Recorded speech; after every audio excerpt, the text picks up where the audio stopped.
အားလုံးမင်္ဂလာပါ Texas ပြည်နယ် Houston မြို့Sugarland မှာရှိတဲ့ community တစ်ခုမှာကျွန်တော်အိမ် live ပြရင်းနဲ့ပေါ့နော်ရှုခင်းလေးဒီပေါင်းကျင်လေးကိုတစ်ချက်လောက်ဗီဒီယိုရိုက်ပြတာဖြစ်ပါတယ်တခြားပြည်နယ်ကလူတွေထင်တာပေါ့နော် Texas မှာဆိုလို့ရှိရင်တော့အရန်6သွေးတယ်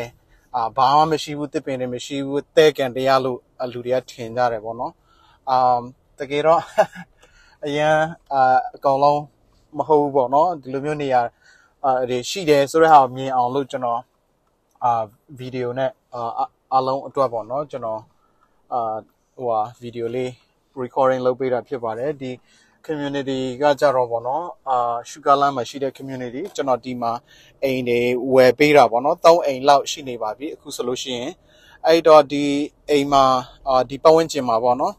အိမ်တွေကနည်းနည်းတော့ဈေးကြီးတယ်ပေါင်းကျင်အရန်နေချင်းစပွဲအရန်ကောင်းတယ်အရန်ตายရတယ်တစ်ပင်တွေမြင်ရတဲ့အတိုင်းပဲအရန်စိမ့်နေရပဲပေါ့နော်အဲ့တော့ကျောင်းတွေကလည်းကောင်းတယ်ဈေးပဲနည်းနည်းကြီးတာဒါပေမဲ့ဈေးကဘယ်လောက်ကနေစားတယ်လဲဆိုတော့အနည်းဆုံးက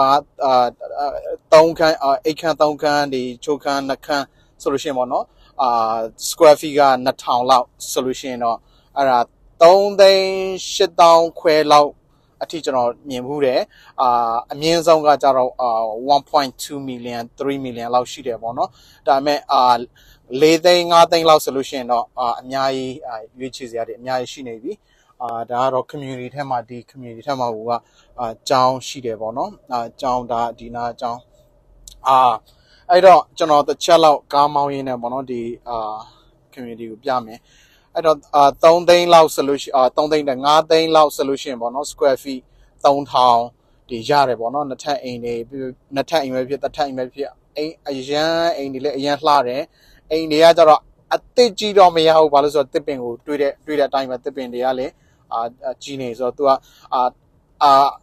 1990လောက်ကနေစပြီးတော့ဒီပတ်ဝန်းကျင်ကိုစတည်ဆောက်တယ်ပေါ့နော်နောက်ဆုံး project သူတို့အိမ်နောက်ဆုံးအိမ်ဆောက်ပြီးသွားတဲ့အိမ်က2003 2004အဲ့လောက်ရှိတယ်ပေါ့နော်ဒါမဲ့တခြားပြည်နယ်ကအိမ်တွေနဲ့စားလို့ရှိရင်တော့အများကြီးဟိုအများကြီးအသစ်ပဲရှိသေးတယ်ပေါ့နော်အဲ့တော့ပေါင်းကျင်လည်းအရန်ကောင်းတယ်ဒါကတော့လုံခြုံမှုတော့ပြောစရာကိုမလိုတော့ပေါင်းကျင်ကလည်းမြင်တဲ့အတိုင်းပဲကြောင်းတွေကလည်းအရန်ကောင်းတယ်ကလေးတွေနဲ့ဒီမှာကလေးတွေ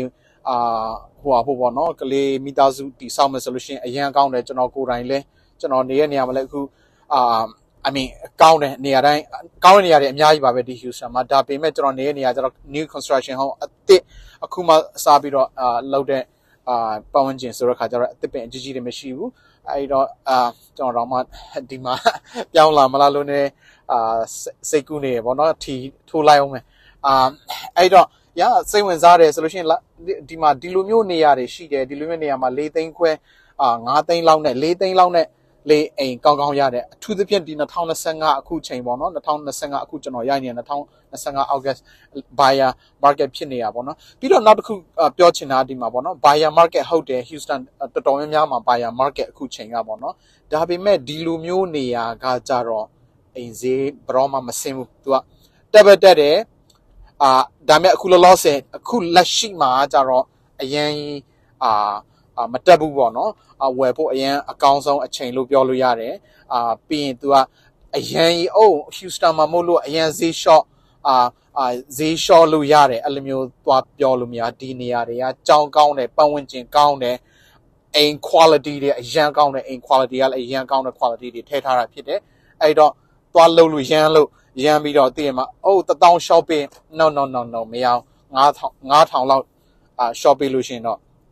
ဒါကန်ကောင်းတယ်လို့ပြောလို့ရတယ်ဒီလိုနေရာတွေကပေါ့နော်ဒါတွေက high end community လို့ပြောလို့ရတကယ် ultra wealthy တွေနေတဲ့နေရာတော့မဟုတ်ဘူးအရင် billionaire တွေပါညာနေတဲ့နေရာတော့မဟုတ်ဒါမဲ့ million တော့အများကြီးပဲဒီပတ်ဝန်းကျင်တွေမှာပေါ့နော်အဲ့လိုမျိုးဆိုတော့အိမ်တွေ quality ကအရာ lifestyle တော်မိုက်တယ်လောဝဒီပေါင်းကျင်တဲ့ဒီ community ထဲဝင်သွားပြီဆိုလို့ရှိရင်လောဝငိမ့်နေရလမ်းလျှောက်ဖို့အတွက်လမ်းတီးတန့်လှုပ်ထားတယ်သူ့မှာဒီ community ဟိုပါဘောနော်လမ်းဖွဲ့စည်းပုံကအစပေါ့နော်အဲ့လိုမျိုးကြေကြေဝန်းဝန်းနဲ့လမ်းဖွဲ့စည်းတာလေကလေးတွေလမ်းလျှောက်သွားလို့ရအောင်စက်ဘိန်းစီးလို့ရအောင်ငကိုကလေးကဒါမျိုးတိဆောက်ထားတာဒီလိုမျိုးနေရာတွေကကြတော့ပေါ့နော်အရန်နေလို့ကောင်းတယ်တွေ့ရအတိုင်းပဲဒါTexas မဟုတ်တနိုင်ငံလုံးမှာဒီ August လဆိုတာအပူဆုံးအချိန် Texas မှာလူတွေထင်ကြမှာပဲလုံးဝ6တွေးပြီးတော့ဘာမှတစ်ပင်အစိမ့်တမမြင်ရဘူးလို့ထင်ကောင်းထင်လိုက်မယ်ဒါပေမဲ့အခုမြင်ရတဲ့အတိုင်းပဲတစ်ပင်ဒါကျွန်တော် AI နဲ့လောက်ထားတာမဟုတ်ဘူးဘာ editing တခုမှလည်းကျွန်တော်မပါဘူးစကလုံးတစ်လုံးမှကျွန်တော် edit လောက်ထားလည်းမပါအကောင်လုံးကဒီတိုင်း raw video ကိုကျွန်တော်ရိုက်ပြီးတော့ကျွန်တော်post တင်တာဖြစ်တယ်အဲ့တော့မြင်ရတဲ့အတိုင်းပဲတစ်ပင်တွေကလည်းစိမ့်နေလုံးဝနေချင်းစရာအရင်ကောင်းတယ်စိတ်ကလည်းဒီပုံကျင်ထဲကိုရောက်သွားလို့ရှင်highway အတန်တွေလည်းမကြားဘူးဘာရှုပ်ချက်တွေလည်းမရှိဘူးကိုယိုကရလူတွေလည်းမရှိ homeless ကတော့ဝေလာဝေးပေါ့နော်I mean တော်တော်များဒီကျွန်တော်တို့ဒီsuburb မြို့တွေပေါ့နော်ဒီ KD တို့ Sugarland တို့ Cypress တို့ဘာညာတွေမှာကျွန်တော်homeless ဆိုတာ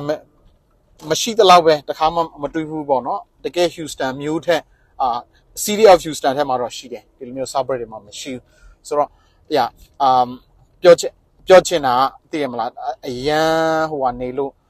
ကောင်းတယ်ဘသူမှပေါင်းကျင်ကြောက်စရာမလိုဘူးဟိုလူကြောက်မယ်ဒီလူကြောက်အဲ့လိုမျိုးတွေမရှိဘူးပေါ့နော်အရန်နေလို့ကောင်းတဲ့ပေါင်းကျင်တွေဖြစ်တယ်ဆိုတော့ဟာကျွန်တော်ပြောချင်တယ် Okay ဒီလောက်ပါပဲကျွန်တော်လည်းအိမ်